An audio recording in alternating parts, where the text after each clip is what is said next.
अस्सलामुअलैकुम।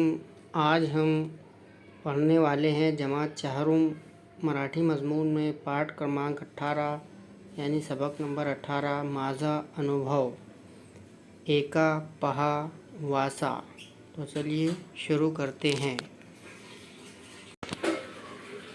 चंदन माझा व सुमाचा मित्र आहे।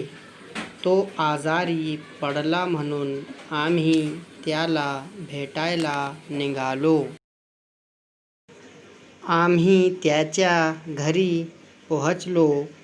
आम्ही त्याला फळे दिली, फुले दिली। काळजी घे, वेळेवर औषध घे, सुमा म्हणाली।